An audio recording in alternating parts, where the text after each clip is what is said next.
True or false? You were a prominent member of the iPod and then the iPhone development team. Yeah, that's right. Tony Fadell hired me into the early iPod team, and my job and my team's job was to add Windows connectivity. What does it feel like to be an innovator?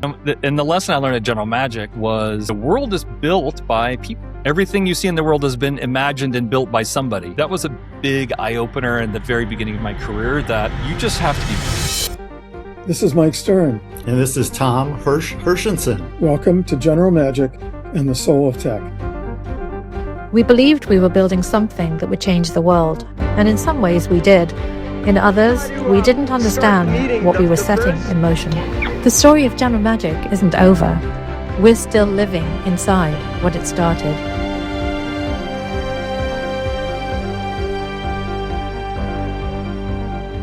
Our guest today is Steve Jarrett, a guy who's at the heart of deployment of AI, both in the enterprise and to the public.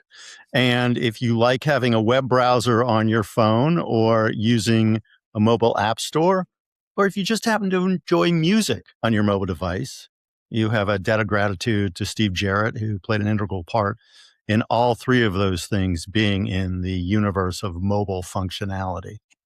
Yeah, welcome, Steve. You're the head of AI. You're the head of AI at Orange, and that's an incredible catbird seat on looking at what it means to deploy AI both in the enterprise and in a huge enterprise that faces tens or hundreds of millions of users. And 300 million. Yeah. So, I'd like to kind of kick off by asking, what can you tell us about AI governance, what you're doing to safeguard the way it rolls out both inside your company and to your customers? Sure. And it's great to see you guys. And thanks for having me on them. So at Orange, 300 million customers across 26 countries, and the range is France to Democratic Republic of Congo. So incredible scope of people's ability to pay, our ability to understand which language they're speaking, infrastructure availability. And so the challenge is really extreme in trying to provide technology that works for people who are as remote as those in rural DRC. The way we do it in the company, the majority of the value is actually initially for employees. So making them more efficient, making it easier for them to do their daily jobs. We spend a lot of time training employees in what we call responsible AI. And for us, that's not just being ethical, but it's also really having people understand that don't use AI if you don't have to. You should try first with the simpler method because it's more explainable, it's more repeatable, it's more deterministic. It also costs the company a lot less money and it's going to generate a lot less CO2. And that's a hard lesson to learn because the tools are so powerful and easy to use that people get lazy very, very quickly. And they often just start defaulting everything to the most powerful models. And so I think that is going to be a challenge for all of us to learn that lesson. We have to learn that lesson in Africa because people can't afford to use those models. And as I was saying before, we face even more extreme challenges like the African rural languages spoken in these countries isn't understood by any AI models today. So we have sort of technological and ethical challenges that we face in France, and then we have all of those plus the affordability and accessibility challenges in all the African countries. Wondering with respect to the kind of ethical challenges, I mean, you highlighted climate change and the massive amounts of power involved in AI, and also the notion of people getting lazy and not necessarily engaging the simplest tool first. I'm wondering if you look at, or the extent to which you look at, anticipating social effects that have an ethical component. I mean, I'm all for doing as little work as possible, don't get me wrong. But if we are short-circuiting people's ability or skill at reasoning and they're just deferring to whatever the prompt returns, you can anticipate ill effects socially and politically and otherwise with that. How does that come into your thinking personally and what you've seen at Orange? Yeah, it's a great question. And I should preface this by saying these are my personal opinions, so not always the opinion of the company. But generally, we see two challenges. The first is it's a term that I learned at Starbucks, which was cool, not creepy. So, how do you have use cases that people see as being really beneficial and sort of surprising in a happy way, as opposed to feeling like, how did they possibly know that about me? That's worrying. And so that's our first test, is for consumers in particular. Is this something that is sort of gives them is sort of a joyous and a happy surprise experience? That's the first barrier. Even more importantly, though, is the impact it has on people's lives who are employees. In France, for example, people are employed for as long as they want to be employed by the company. And so, in the US, we see these very, very large layoffs occurring in companies. I think oftentimes AI is used as an excuse for a large layoff in some of these US technology companies. But certainly the challenge is real of, the people that are happy to adopt these tools and are much more efficient and effective in their daily jobs is, maybe that's 20% of the audience of the employees, whereas the rest are either fearful or they're not comfortable learning new tools. And so there's a lot of work necessary to make them feel comfortable. And to make sure that the way we describe that is, these are tools to help automate the parts of the job that you find really boring or that aren't fun or interesting. You want to have people get generally more comfortable with using the tools. And also, the underlying tools are evolving so rapidly. It's the fastest moving software, it's fastest moving technology I've ever seen. In part because it's open source and because we have the worldwide community focusing so much time and energy and money into the area. It's very hard to predict beyond 12 months or even 6 months what's going to happen. Does government have a role to play? How does EU regulation, which we don't have in the US, how does that impact how you think about it and how you deploy? Yeah, that's also a really hard balance. I mean, generally, Europe is overregulated. There was a recent report by Draghi. He's hired by the European Commission to write a competitiveness report for Europe. And the big complaint was, hey, you're massively overregulating and all these businesses that are successful. And you have national regulation as well between France and Germany, for example. That also means that there's the idea of a common market is really not very true.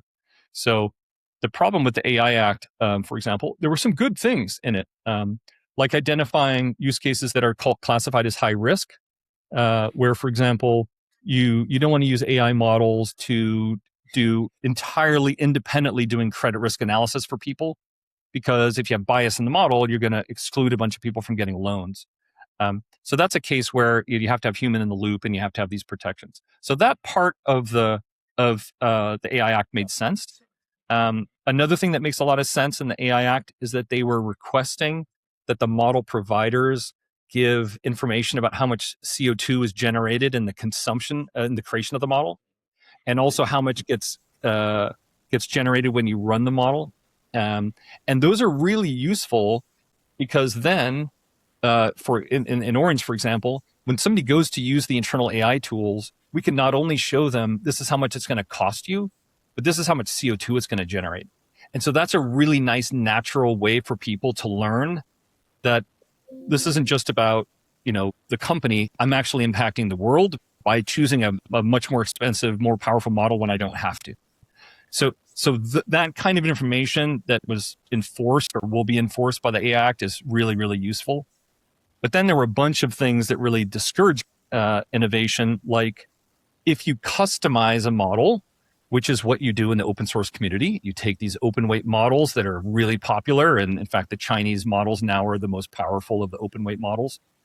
And if you customize those, then you take on the responsibility for compliance of those models based on the changes that you've made. And so that just put a massive damper on the open source community, the AI model community in Europe. So there's plenty, that's probably the worst example, but there are other examples where the attempt to over-regulate is instead of helping protect European citizens, it's massively holding back European competitiveness. And so striking that balance is hard. And part of the regulation is that the government then validates the models and how the models are changing over time. And I just can't imagine they're going to possibly keep up with that task. So there's all kinds of enforcement and compliance challenges in just the operation of the law, even if parts of the law make sense. So it's not simple. Yeah. Now, does the AI Hmm. regulation cover, for example, if you had AI that starts to give problematic outputs and you're on a space station and the AI controls the airlock? What's up with that? The HAL, is that the HAL test? Very, very good. All right. On that note, Mike, you had a serious question. Oh, I was going to, Trump has, whatever, it's, giving credibility to anything Trump says is risky. But, he's floated the idea that he's floated the idea that the U.S. government would also be a gatekeeper and vet models before they're released. Yeah. Again, is that feasible given the impedance mismatch between the speed of a government committee and the way the private sphere innovates? Is that workable? Are there other approaches that would make more sense? Because Tom and I have bandied about the idea of a public health approach to the regulation of AI in the same way we have an FDA that deals with food safety or drug safety. Is that an appropriate model? But is it something government is capable of? How do you help make it capable? Yeah. I mean, generally, I think the retrospective fines for misbehavior is much easier to enforce than trying to be super clever and advanced about all defending against all the possible bad outcomes. The latter is what Europe tried to do with the AI Act. They tried to anticipate all the potential bad outcomes and regulate those. And like I said, in the cases of telling us how much CO2 was generated, in saying, look, here's a set of use cases that are really high risk that have to be treated separately. Those make sense, but there's a lot of other stuff in the law that just is purely slowing down European innovation. So I think you want to have a light hand on the things that are clearly bad. And then you want to have the rest of the regime be, you have the enormous penalties for misbehavior. It seems to me that works the best. But the other question that I think you were asking is one of, should the U.S. encourage closed commercial-only models versus open weight models? And that is a topic I've flip-flopped on a few times. At first, my sense was that you needed to protect against the risk of these very, very powerful models falling into the wrong hands. That was my opening position. Then it evolved into the position of, look, it's going to happen no matter what we do.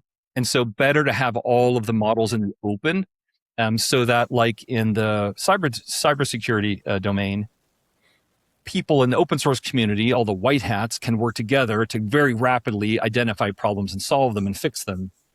But I've changed my point of view yet again because the commercial models are getting very, very powerful now. So the latest model from Anthropic, it's called Mythos, that was initially very focused on cybersecurity. It was able to find extremely dangerous risks and vulnerabilities in a bunch of software that's been in the field for years and in some cases decades. And so that kind of power, I think you really don't want to provide to organized crime, and especially to nation states that aren't friendly to the West. So I've gone back to my position on commercial closed models. And also, my position's been helped by the fact that the open weight model community is really fast moving and doing a great job. And so, the gap between functionality is between 6 to 12 months, and I think that's a reasonable gap for the benefit of having the more secure versions that are closed in the right hands. So, but this is that is there's plenty of good arguments to the contrary of my position, but yeah, it's I think generally the challenge is it's very, very hard to anticipate what the capabilities of the models are going to be in any reasonable time frame, like 6 to 12 months. And the transformer, which was the original innovation at Google, that then led to the OpenAI team creating the models running at scale that nobody anticipated. I think we're going to see innovation again at that scale once or twice or many times over the next years, because you can look at the human brain as a model of this stuff works with low power. And with relatively low hallucination. And so it works. We just don't know how to do it. The transformer has allowed us to create this model where we have this enormously expensive training run, and then you have a model that's relatively fast and performing, but still, again, consumes a lot of power even on generating answers. And so, I think there's years of benefit still to be wrung out of the transformer architecture. There will be other architectures that will emerge that will get us closer to what we have in our brains. And when that occurs, it's an even bigger transformation. I mean, the notion that the power of the best models today that you have to have running on the cloud, if that runs in your phone and in everybody's phone, that's a game changer. And that's just a matter of time, I think, because the human brain is a model for how it could work. Yeah, I mean, we work on milliwatts, right? Yeah, the brain works on milliwatts, right? And the number of neurons, the number of neural connections is equivalent to the number of neural connections in the large models, not even the very largest ones today. Now, neurons aren't binary. There's a lot more complexity going on inside the brain than there is in a simple neural network. But there's a model for this stuff can work at very, very low power. We just don't know how to do it yet. Well, with respect to the energy consumption, could that be solved by something? I can't say this with a straight face. I was going to ask whether it could be solved by something like a flux capacitor, or is that not going to prove to be? Some of the very best new ideas are, instead of using digital silicon, you use analog. Yeah. And the analog chip it's not a binary state. And so those systems, they're expensive to make, but they're incredibly fast and they're incredibly low power. So at least once the model's trained, there are ideas for how to do the inference, the question answering part quickly and low power, but that doesn't solve the training problem. Right. So, and there's so I think there's many software architectures to come, at least as big as the transformer.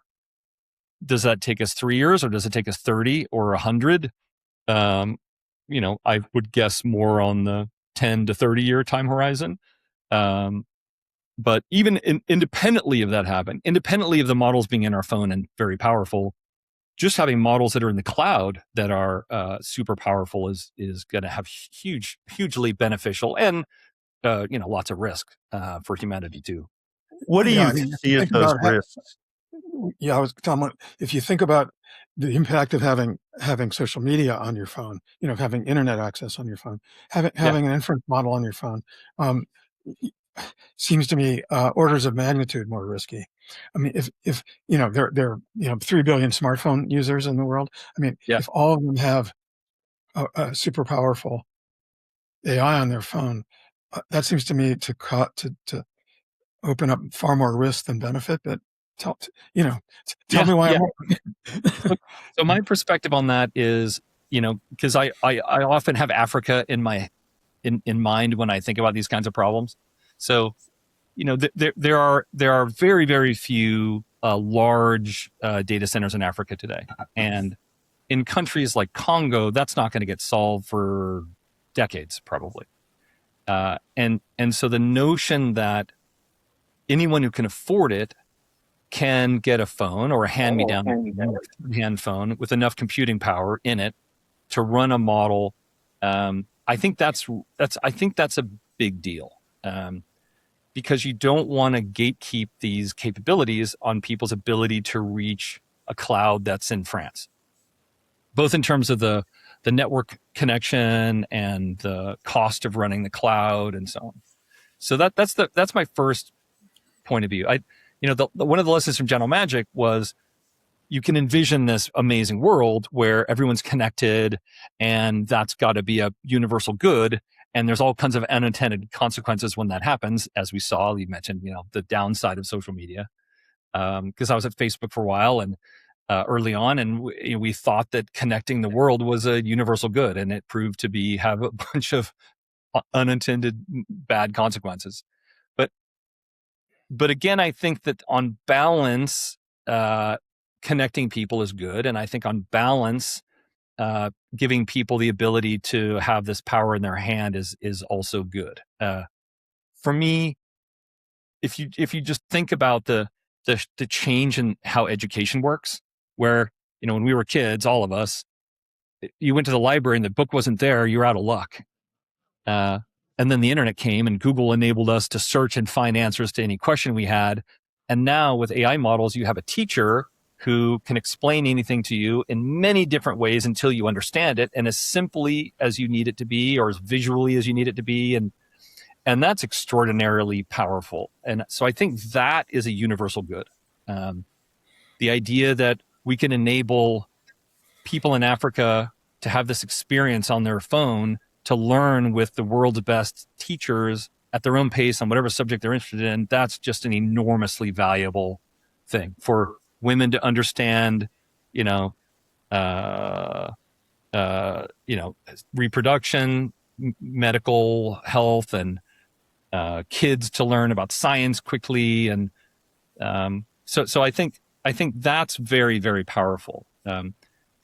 It's also useful in that if indeed the model's in the phone, then the data is not leaving the phone. And so then, you can have higher confidence that all this really sensitive stuff you may be talking to the model about isn't going to leave the phone. It seems like the risk of the model making mistakes is higher. But this is the kind of the architectural breakthroughs that need to occur for that to even be realistic. Yeah, it seems like a couple things. First of all, with surveillance capitalism, our commercial activities are monitored and monetized. But with AI, there's an even more intimate disclosure, right? It's not quite like being able to read people's thoughts, but there is more robust information that people are conveying to AI than they are with simply browsing websites. So it seems like there's a risk there.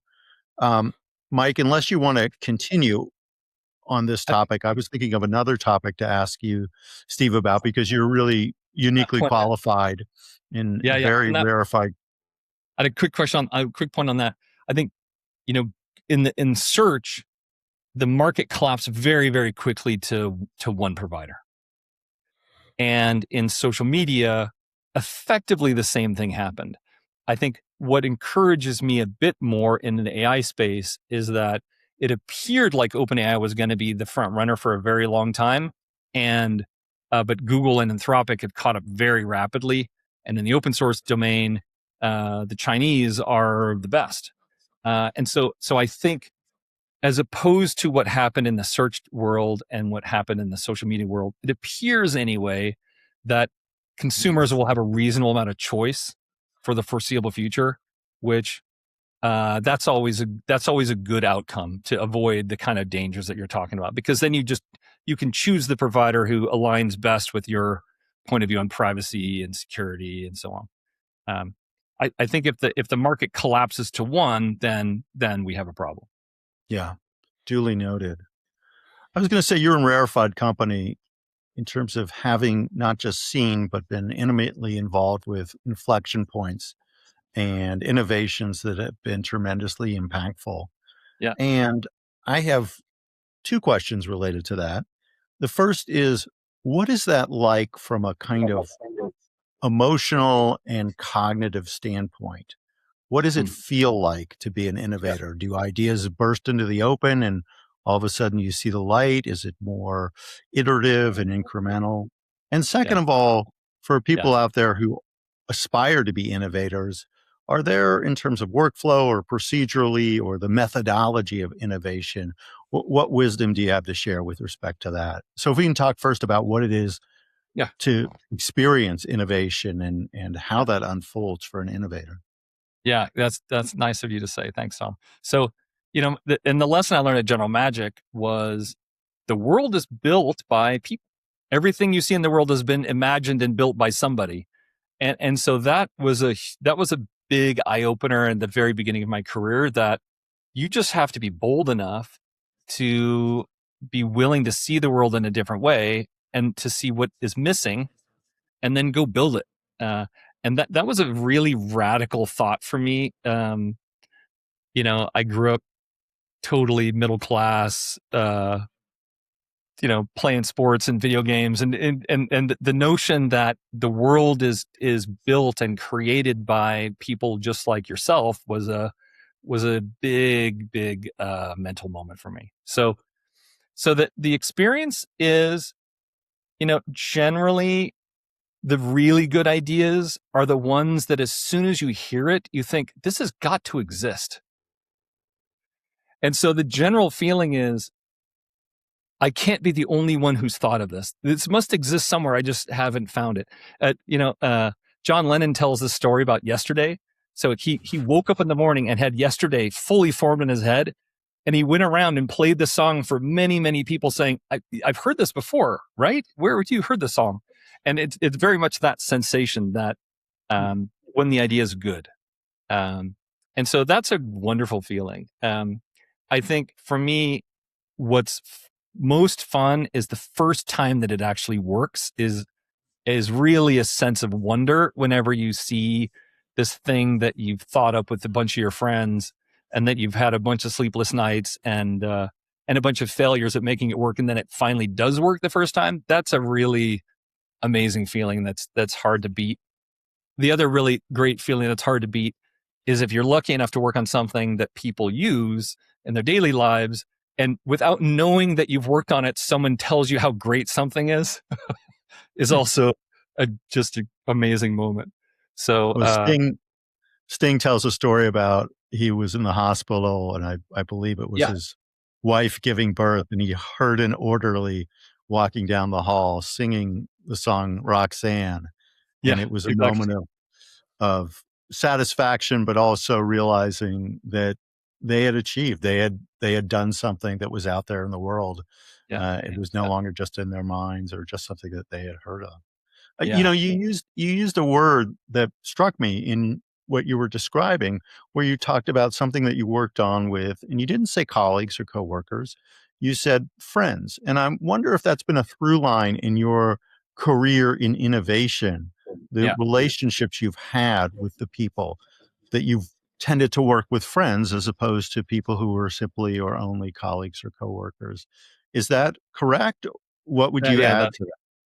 Yeah, that's correct. When you're trying to build things that have never existed before, the amount of commitment is so extreme that even if you didn't start out as friends, you become friends through the process because you're just together in these incredibly intense situations where things are regularly failing. And so you're regularly confronted together with your weaknesses. And so the outcome of that is always, or hopefully, very often, friendships. And so you were asking before about what my advice might be to people who want to innovate. I think if I look back in my career, when I was working with the most diverse and interesting and sort of curious people, that's when we had the best outcomes.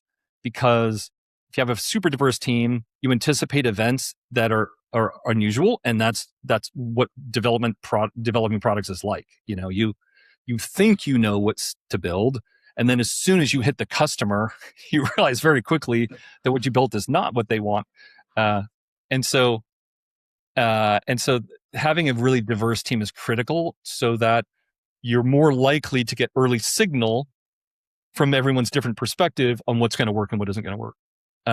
So and also having really curious, smart, hardworking people also leads to just a much more fun workplace. I mean, when we all worked together at General Magic, there were all kinds of hijinks that were happening because people were really quirky and fun. And so that also makes, you know, the it moves from being a job to being something fun and rewarding at the same time. So You guys were the key pranksters at General Magic, along with I can Tony. neither confirm nor deny that we crashed the Sun Microsystem What were your favorite karaoke concert and What were your the favorite? What were your contest and favorite? won it, or Yeah, we what were your got them favorite through. goofs? Because I wanted to circle back a little bit. You helped to invent with Tony at Philips. The first App Store. Now it's $1 trillion business. I mean, that must blow your mind that something that started, as a little infant in a crib, is now this giant. I mean, but what were the really mind-boggling goofs you did at Magic? And then, but how did it feel to have something that started off in that little acorn become this oak? Yeah, well, I mean, that's a good example of we were struggling we convinced developers at General Magic to write apps for these devices we were creating.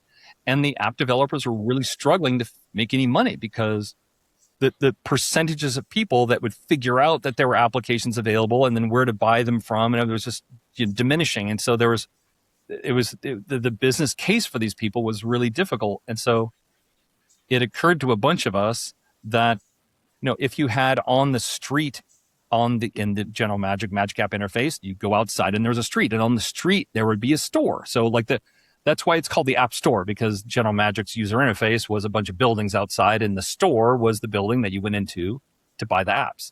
And so, that was just a business problem that occurred to us that the simplest way to do this is on the device itself, exposed to customers with the store metaphor, we were really helped in our thinking because there was already this metaphor of a street.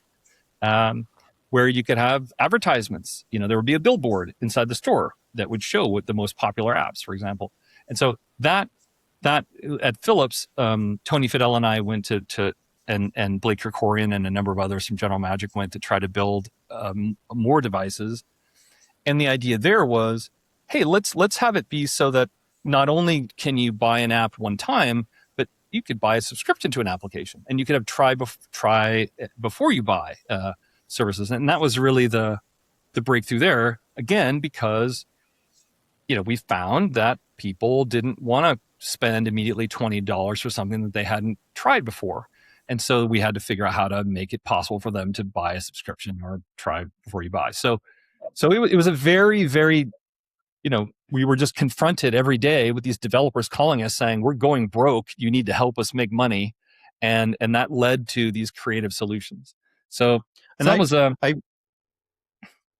just want to give context for younger listeners or viewers out there. I mean, once upon a time, you would buy floppy disks or you would buy CD-ROMs and have to install software manually on a device.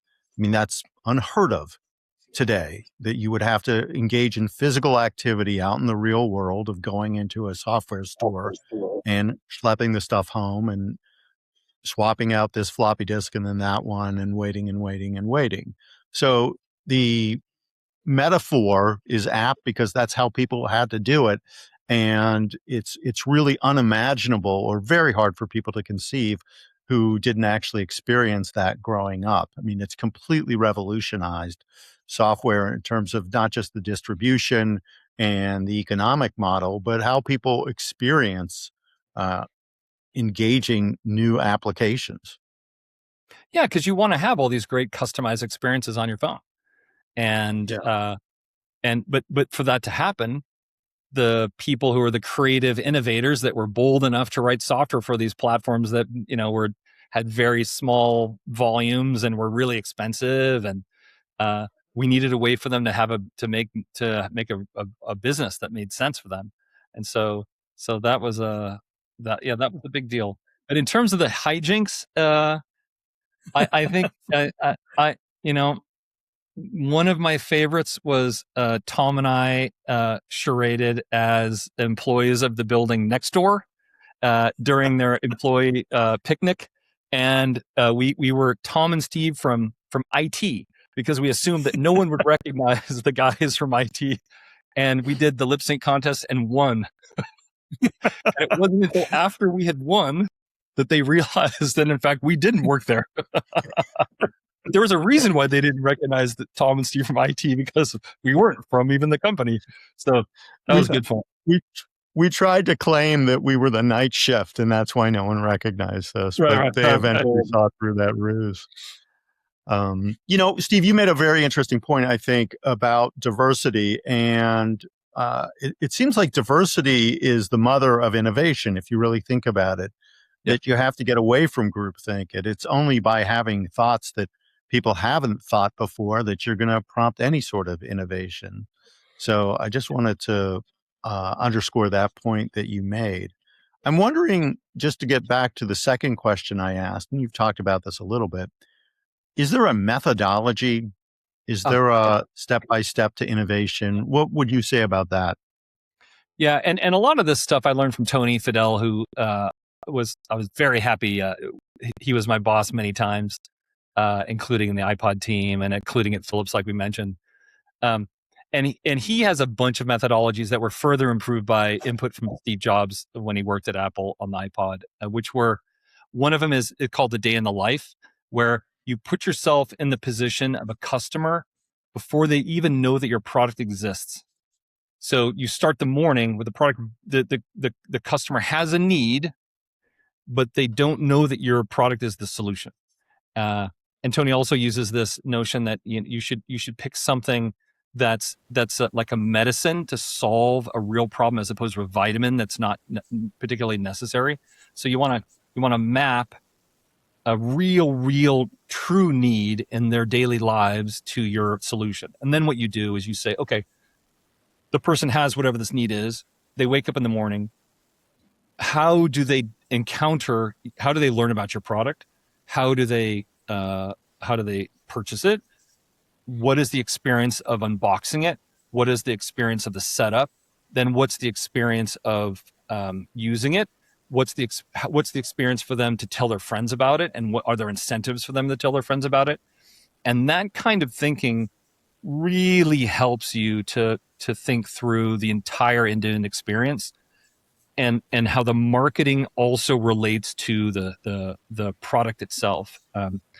Another thing that Apple famously would do is Steve and the product team would put together the marketing person with the engineer, and the engineer needed to describe what were the features that were the really exciting features, and then the marketing person had to figure out how to make a really compelling billboard campaign or TV campaign out of that, or magazine ad out of that feature that would make sense and be compelling enough to drive someone to buy the product.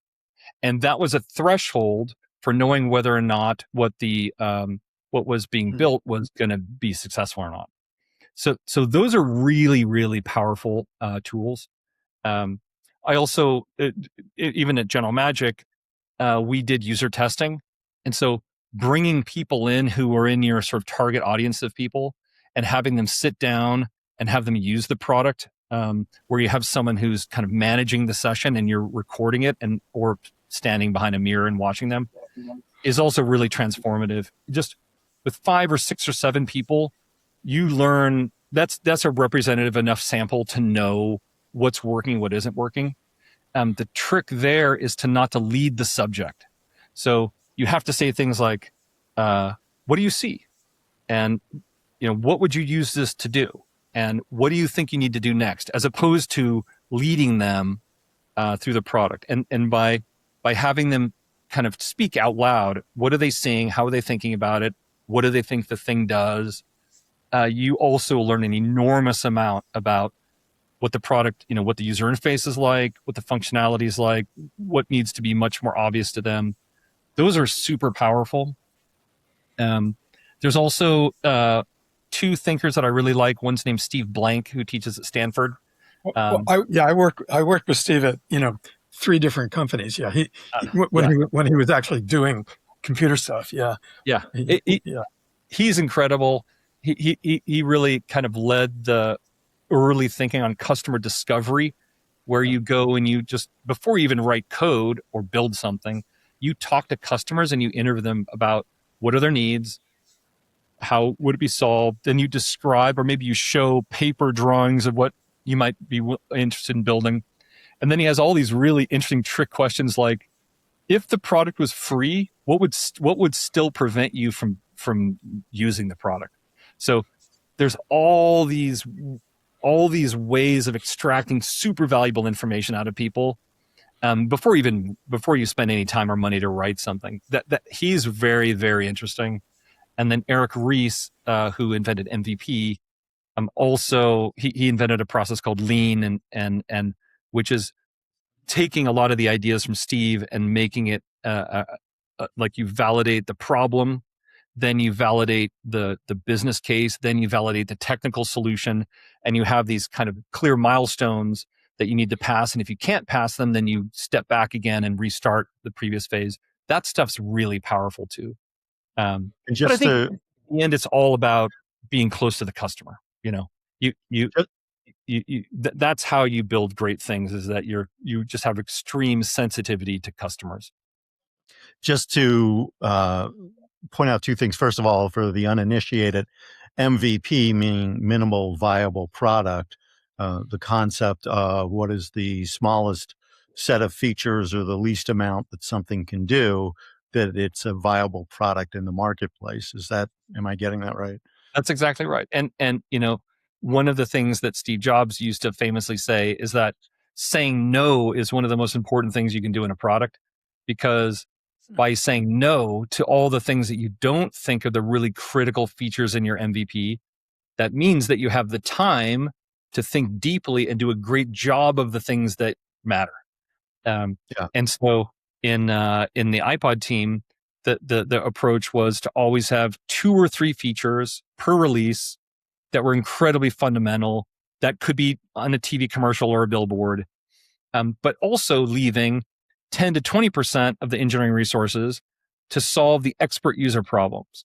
So to the people who are the early adopters and who are the fanatics, keeping them super happy as at the same time. So you introduce the features in each gradual release that are the obvious things that attract new customers, but you also reserve, again, time where you're saying no to many, many ideas and you're picking a few that are really, really critical to keep the really avid fans happy. I think that's also a really, really good idea.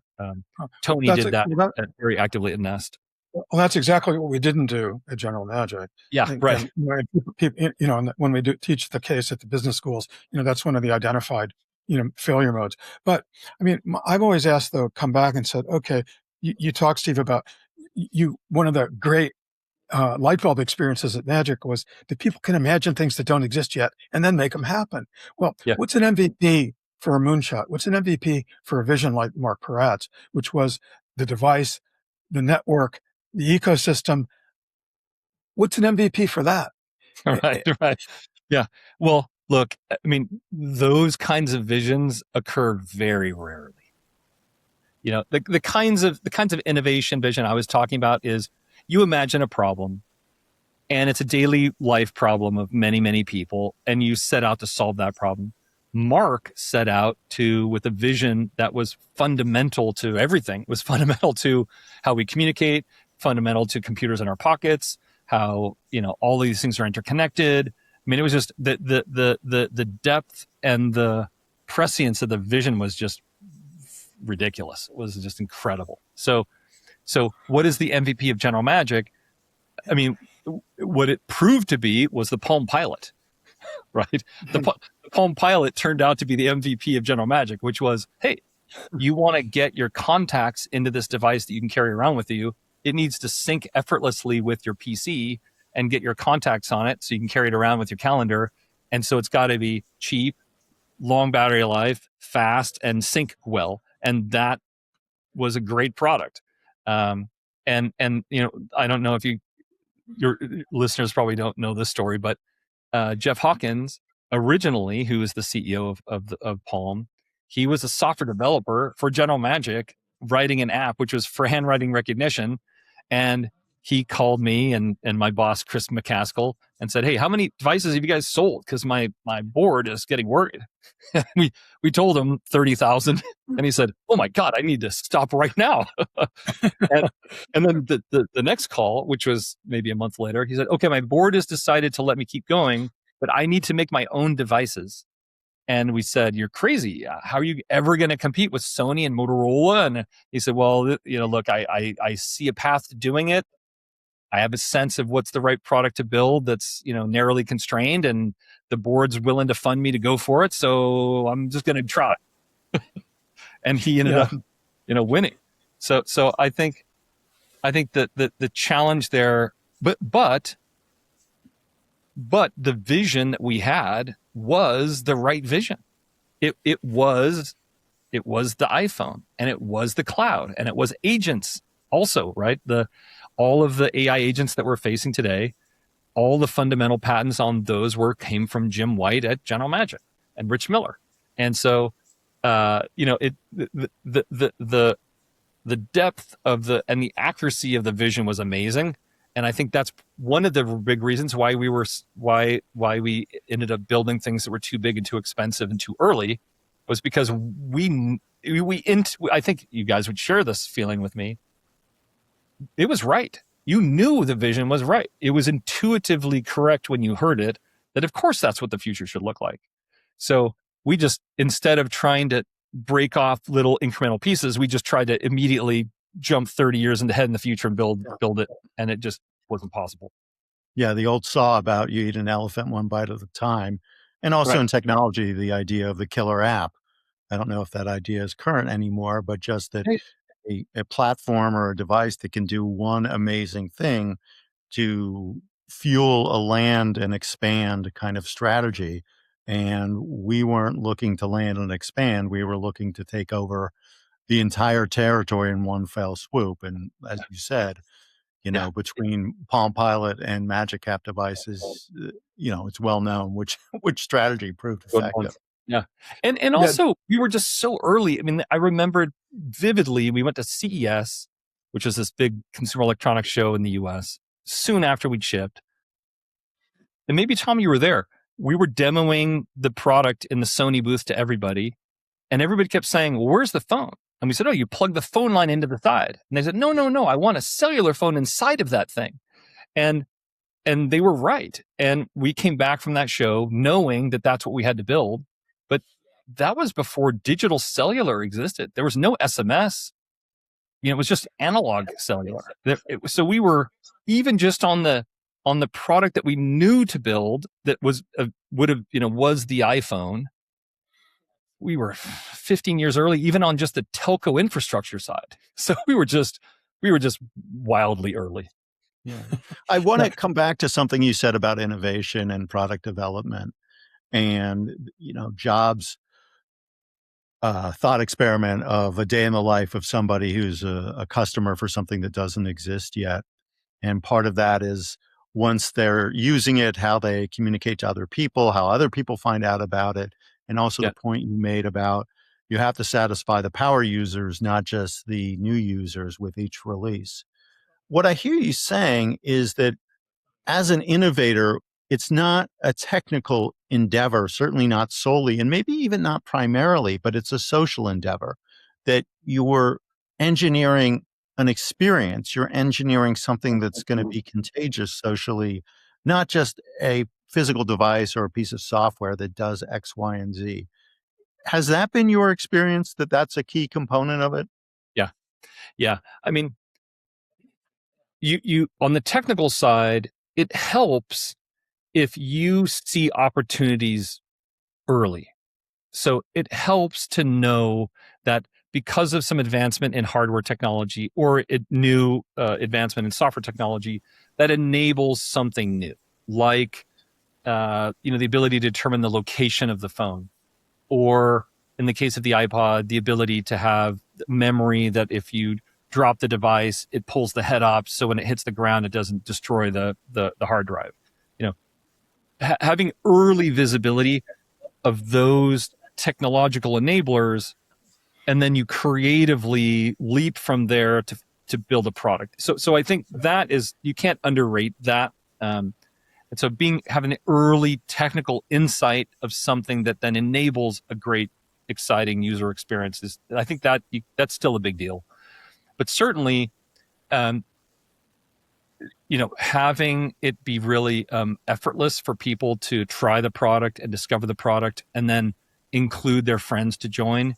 So, one of the lessons at Facebook, there's a brilliant person who's still there, who's the chief marketing officer named Alex Schultz. He just wrote a very good book called Click that I highly recommend people read. His point of view was the primary determination of success of people on Facebook was, could you get them connected to a certain number of friends as quickly as possible? Because then they started to see utility and they started to see things from their friends. They started to like what the friends were saying. That then led the friends in turn to like whatever they had posted it. And that started the ball rolling. And I think there's a lot of, obviously we've learned, the downside of a lot of that kind of work, but the notion that you're rewarding customers for behavior, if you look at all of the apps for learning new languages, the apps for sports, for health, they all have these sort of gaming dynamics in them that encourage you to continue to use the product. And those are really powerful. So there's a lot of the social dynamic and the sort of psychological dynamic in applications is important. Well, when you were building Audible, what did you think the market was going to be? Did you think people would listen to stuff in cars? Did you already see it as mobile? It was the first audiobook app, Yeah. right? As I remember. Yeah. So Guy Story and Don Katz, who started Audible, had this amazing idea that when your hands are busy, that your mind is free. So their original vision was you're driving to work, because they lived in Jersey. And so when you're driving to work, and Guy was an early audio, really deep audio technological engineer from Bell Labs. So he was incredibly good at making speech sound great in tiny amounts of memory. And so that was their innovation, was they built this tiny little hardware player that you would plug into the cigarette lighter jack of your car, and you'd play the audio when you were on the way to work. My contribution was I saw that in a bookstore, and Tony and I at Philips had been building a precursor of the iPhone that was called the Nino, which is a little handheld device, and it had a headphone jack in the bottom.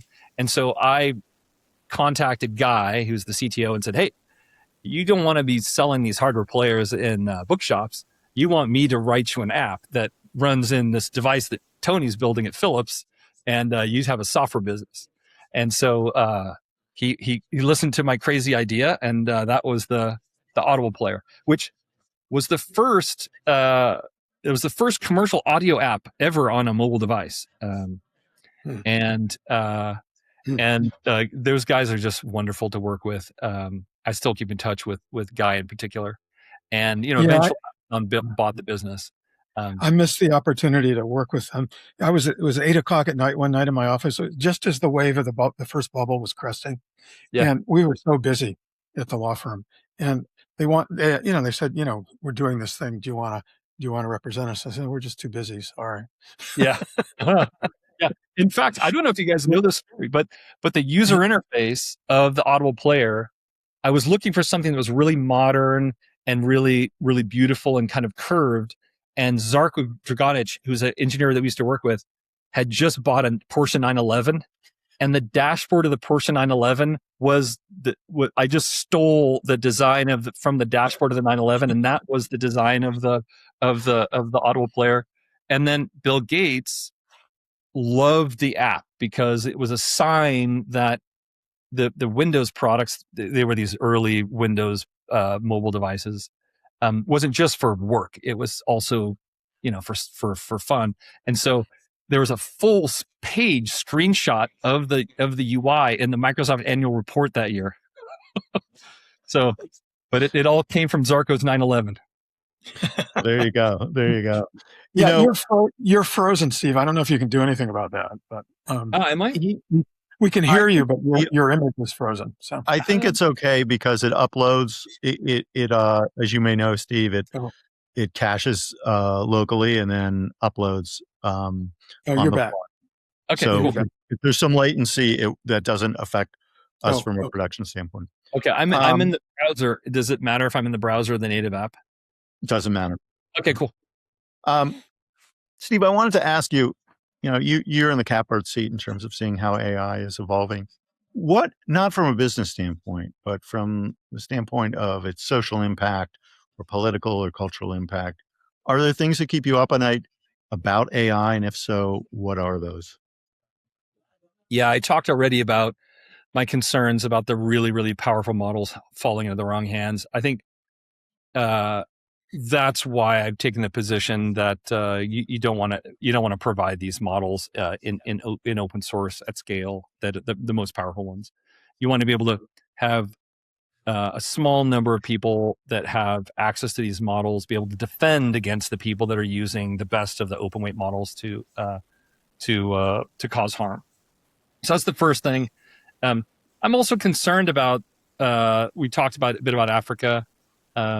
At Orange, one of the things I'm really proud of is that we figured out how to customize existing language models to recognize a bunch of regional African languages. So Wolof, for example, is a regional language spoken in Senegal by about 30 million people.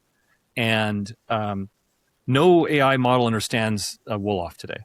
And so we built models and open sourced them that do.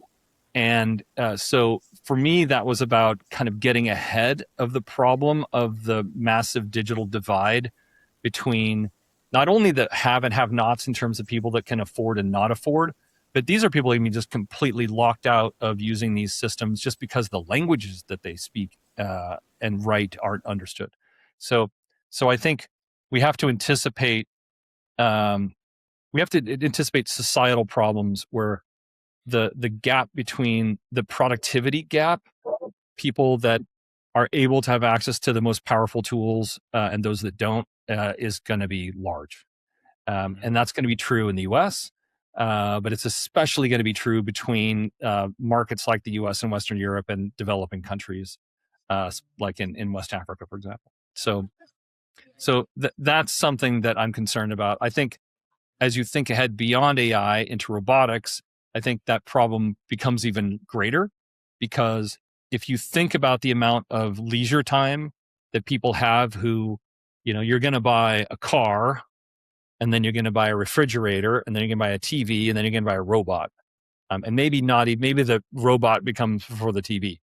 And so, the people that can afford robots to help them in their daily lives, they're going to have an extra couple of hours a day for leisure or for whatever. And so I think there too, the gap is going to be, we need to be very careful about the gap. The challenge there is that, a lot of people think, well, the notion is that we'll have universal basic income and, we have additional tax revenue based on the incremental, income and value generated by the people using these AI systems, which I like to believe will happen, but historically, government's ability to effectively and fairly redistribute income is pretty limited. Or when it does occur, like relatively well, like in Scandinavia, you have a fairly homogenous population. In countries like France, where they also have tried that experiment, it's just incredibly expensive to maintain, and even then there's all kinds of challenges. So that I think the income disparity and the productivity disparity and the leisure time disparity, that's a massive societal challenge. And then we talked before at the beginning about what do you do about people that don't want to use these tools. For me, a good metaphor is a business run on Excel versus being run on an abacus. And I think it's at least that big of a gap. And so, what do you do with the people in a company or in society that they like their abacus and they don't want to move to Excel? It's not going to be, it's going to be a challenge. Yeah. I think on the contrary, though, one of the things that gets me most excited about AI is the fact that it's this natural language interaction with a computer. So for me, that's a total game changer. To really extract the power of a computer in a really personal way required you 3 years ago to be a programmer. To really, really have something custom, like your own apps. But that's something that you can do today, just speaking plain language to a computer and having an understanding, a very large percentage of what it is that you want to try to do. And then the computer's fairly good at programming to generate that thing for you. And that is massive, massive breakthrough. So I think there are going to be a bunch of challenges, but I think the fact that the primary interaction method with these systems is just talking or writing, which is super natural for people to do. I think that's going to mitigate some of the challenges, but it's still going to be, the disparity problem is still going to be big. Two things. One thing, is the phone still going to be the platform for the massive deployment? What's the right platform for the optimal deployment in terms of accessibility and usability? But also, in terms of, right now, most of the benefits of the AI revolution are redounding to a very small handful of companies run by tech bros who are either libertarian or fascist.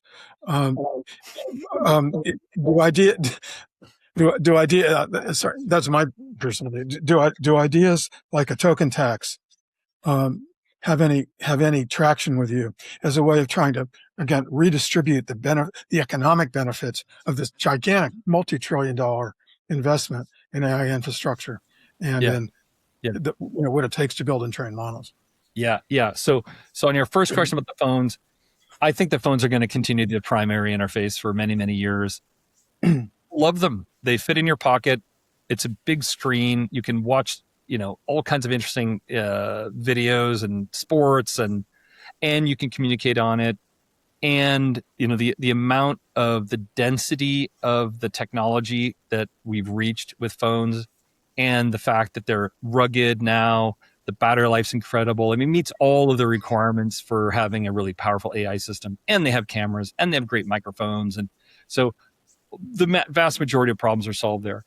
I'm also a very early adopter of AI glasses. I've got a bunch of different pairs, and I've been using them a lot. I really like that use case for certain scenarios. So I love that scenario for skiing. So I was wearing my glasses skiing recently, and with my daughter, and the idea that I could easily make a video just of what I'm seeing, and I can just ski behind her. It plays music for me. It gives me directions as to if I get lost. Those use cases, again, very similar to the Audible case where your hands are busy but your mind is free. Those are powerful, and that also applies, I think, to sports like tennis and basketball and golf, and other kinds of exercise like running and so on. So I think there's a really interesting market segment for smart glasses, but the vast majority of the world will start with a phone, and then some people will also have glasses, or maybe use glasses instead of a phone in certain use cases like sports. But I think phone is still the big winner there. In terms of the how we redistribute income, I think it falls to the local governments, especially the American government, to make sure that the companies that are generating all of these revenues are taxed appropriately, and then they help redistribute the income. I think the challenge becomes the disparity in access between people in U.S., even poor people in the U.S., and poor people in developing countries is massive. So, in Congo, for example, most people can afford at most €1 per month for their phone. And the service that they expect and that they want is no different from what you pay $100 a month in the US for. So, and how will the wealth generation in the US, if it's taxed locally in the US, how will that ever get redistributed to people in poor parts of Africa? That's not clear. And so I think that's another challenge in this, what I see as a massive disparity, the potential for massive disparity. So whether it's tax or whether it's just general taxation, I think that the challenge is you need to have these corporations appropriately taxed. You mentioned that in France there's lifetime employment, whereas in the United States there isn't. And so presumably some countries are better positioned to slow the economic disruption on the workforce, at least, that AI will have, whereas other countries are closer to a kind of Wild West where that kind of disruption is just going to be very rapid without much of a soft landing for millions of people. I mean, the surprising thing is if you compare the tax rates of someone who lives in Berkeley, California, for example, compared to somebody who lives in France, it's really not that different. But in France, you've got amazing public health care, you've got amazing public education, the parks are all perfect, you've got all this incredible social activity, you've got great public transport. Now they strike regularly, so it's not universally available, but and so I think you also have to think a bit about what are the trade-offs that you want to make in your society. Now, France, the government is way too big. There's way too much regulation. The amount of bureaucracy in every little thing you want to try to do is extreme. But the quality of life of the French middle class is, I think, maybe some of the highest in the world because of the safety nets that are provided. And so, I think in countries like France and Spain and Italy and certainly the Nordics, the nets that are provided by the government will help with the transition. It's going to be more difficult in the US. You talked about how within Orange there is use of AI and education around that, both ethically and in terms of how people should conceive of the tool and use it. A question out of left field. What have you observed in terms of how AI influences the way people think or the way they problem solve or just how they approach their work in general? Yeah. For me personally, what's been really transformative is to give me different points of view on a problem. And so one of my favorite things to do is to say, here's a problem I have. Look for the leading research on this problem. Give me points of view of competing points of view on how to solve the problem. And then I'll often have multiple different styles of AI models argue with one another about what are the best potential outcomes and what are the advantages and disadvantages of each of those approaches. So, that's the kind of problem solving approach that just wasn't possible 24 months ago. And so to be able to explore a problem space really quickly and have leveraging the publicly available research in depth to help give you pros and cons and different ideas that's just ridiculously powerful. So that's the first thing that people who are good at that, leveraging all the information that's already available on the internet to help generate new ideas and get you out of a writer's block or help you think from new perspectives about a problem. That's just hugely valuable. Also, in coding, it's also incredibly powerful to be able to describe in natural language what you want and then have a prototype of that thing created very, very rapidly. And more, the code that's coming out of these systems is good enough to go to production. And so the notion that you can very rapidly try new ideas, whereas before, it didn't make sense to program something. You would draw it on paper and you'd have the simple drawings of the user interface and you'd test that with a customer. It's starting to get to the point where you might as well just try to build a prototype directly in the computer and then try it. So the pace of innovation in just everyday software development is getting really radically changed. And many more people who have no idea how to program a computer are going to become programmers. The kind of practical thing that happens at Orange all the time is previously, if an executive had a question about something, they would ask a data analyst who would then go try to find the data, create a report, and then wrangle it and pass it to the executive. And that might take a couple of days. And those people were under huge demand. And what we're beginning to see is this is still buggy, but the notion that you can just have natural language interaction with the data of the company directly means that many people in the company are becoming data analysts and being data driven. And that's also going to be a massive shift for companies to be a lot more efficient and effective. So yeah, it's sort of the people that,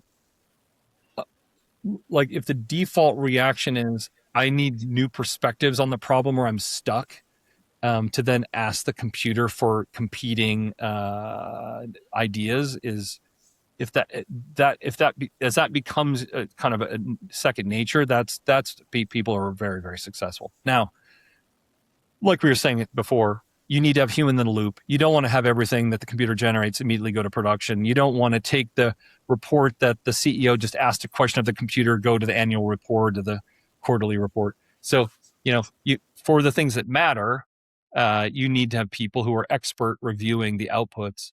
But for prototyping, for quick answers, and so it's transformative. Mm-hmm. Does it create new jobs in a way that is actually likely to offset the job destruction that we see coming in things like call centers or entry-level legal work or entry-level data analysis and investment banking work, entry-level work at insurance companies? Are new forms of employment likely to be generated in your view? That's my perspective. I think we're going to have way more people programming, like I said before, than we have today. We're going to have much more software generated.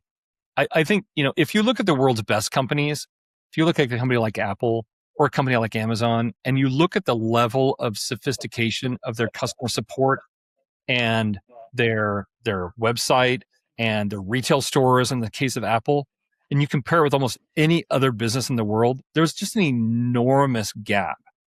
And so if AI enables businesses to have customer experiences, whether they be digital or in retail, closer to those kinds of experiences, I think that's a huge win.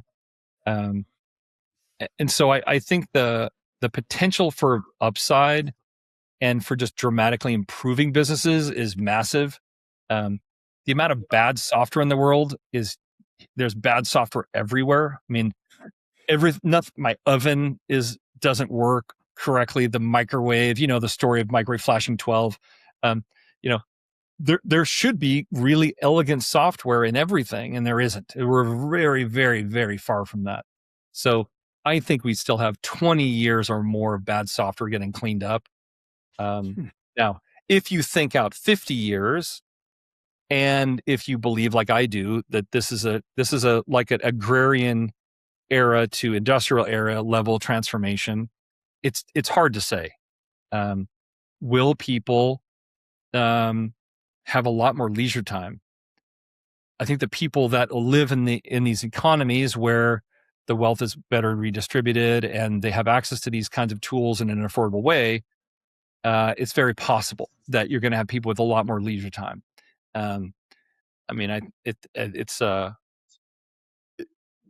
Maybe this is kind of the next level state of human evolution, is that the amount that we actually have to work ourselves is reduced significantly, and that creates a lot more free time for people to pursue hobbies and things. That's the upside potential. Downside potential is that, like you're asking, Mike, a bunch of people's jobs are disrupted. There aren't job replacements or ones that are interesting to people. The income redistribution with the governments doesn't work, and then you just have this whole set of people that are, can't find something to do. But I think it's the former. I think there's just a bunch of new jobs created. I mean, think of how many robot repairmen there are going to be in 30 years, right? There's going to be robot repairmen everywhere because Okay, so it's not plumbing or HVAC; it's robot repair. it's robot That's repairmen. pretty good. Yeah. So, like we had agrarian to industrial, right? You had all these new specializations of jobs that were created from, as opposed to being a farmer or a soldier or a priest. Suddenly there were thousands of these job specializations. I assume that's going to be the case here too. But I think the disparity gap in terms of all of this stuff is the problem, and what complicates it is that we're not just talking about the Western Europe and China and the U.S. We're talking about countries where people have the birth rate is 7 or 8, and the disposable income is €5 per month. I mean, some of these countries are very, very poor with enormously high birth rates. So that's what concerns me. Steve, I'd like to do a lightning true or false round with you. True or false? You wrote the world's first mobile web browser. I was the product manager on the world's first mobile browser. It was written by a guy named Jeff Bone in Austin, Texas, who was a software engineer at a company called Active Paper. And then the second one was written by Don Wood at General Magic, who wrote Colossal Cave, which was the first ever computer game. So Don Wood is also a man of many firsts. True or false? You invented the App Store. I was one of the inventors of the App Store. At General Magic, we had this idea that when you leave the building on the street, there's a store that you go into, and that's where you discover all of the apps that you can get on the device. Then when Tony Fadell and I left General Magic and went to Philips, I had the idea of expanding that concept to having where you could pay for applications, you could buy subscriptions to applications, you could have try before you could buy, and so the first commercially available app store was my idea. True or false? Once in Las Vegas, you were in your 20s playing a video game next to a young kid, and when you defeated him in the video game, smack talked this youngster. I don't remember that story. Okay, we'll go to the next one. What was that? I think you were at CES or something, and there was some like 2-player game, and this kid was like mouthing off to you, and then like he was like 10, and he was mouthing off to you because he felt he was playing this old man, and then you beat him. I don't know if it was Defender or what, and then you were like, in your face, kid. Well, there was a story in Las Vegas where there was this amazing video game arcade that Steven Spielberg had created. And we went inside, and somebody said it was a private event, but it was for the technology company. He said, "Oh, we're here for the technology event." And so I'm playing video games, and a guy comes up next to me and says, "Hey, can I play?" And I said, "Sure." And we're playing 2-player. And I turn my right, and it's Linus Torvalds. And he said, "Hey, what are you guys doing here? Yeah. Linux partner party." And I said, "Whoops, I don't know." All right, I'll count down and do one more true or false. True or false? You were a prominent member of the iPod and then the iPhone development teams. Yeah, that's right. Tony Fadell hired me into the early iPod team, and my job and my team's job was to add Windows connectivity. And we were in the audience when Steve was asked, "Hey, are you ever going to have Windows connectivity?" He said, "Absolutely never." and I turned to Tony and I said, "Either he doesn't know or he's really convincing." But what happened was, so I was on the team for the first couple of devices, and then I had an opportunity to go run mobile for Kodak and build the very first applications that ran on phones for photography. But everybody else on my team went into the iPhone team. So I didn't work at all on the iPhone. Well, I worked on the iPhone a little. Tony hired me again later to help with connecting the iPhone to cars. So the initial experience of when you plugged your phone into the car, I worked on that. In other words, CarPlay. You did CarPlay. Yeah, the first version of CarPlay. So initially, the way CarPlay worked was we defined the software for the car manufacturers to manage the display, and the phone would talk to the software in the car manufacturers' systems. And that proved to be such a mess that instead what we did was the iPhone then just drew all the user interface on the LCD we just completely took over the UI of the car, which was a much easier solution. But that took some persuading. I'm wondering what you learned at General Magic, especially with respect to things that didn't go right, that informs your work today as an innovator. Yeah. I mean, we talked about this earlier, that being really close to customers makes an enormous difference. And the earlier you're exposed to customers, the better. And you don't have to even have software to do that very, very effectively. I think that was the hard lesson that I learned, that, we'd worked for years in secret.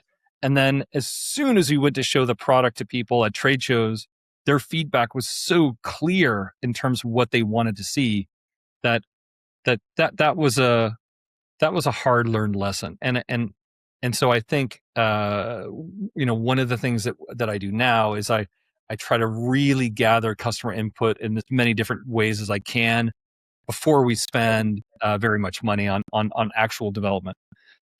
So that was a big lesson. I think also taking things in iterative steps where you really want to understand what are the features that are going to be really appealing for people, and focus on just a few things that you do incredibly well. And so you have this wonderful, joyous surprise experience on these key features that delight your customer. And those are the messages that you have your marketing communicate about.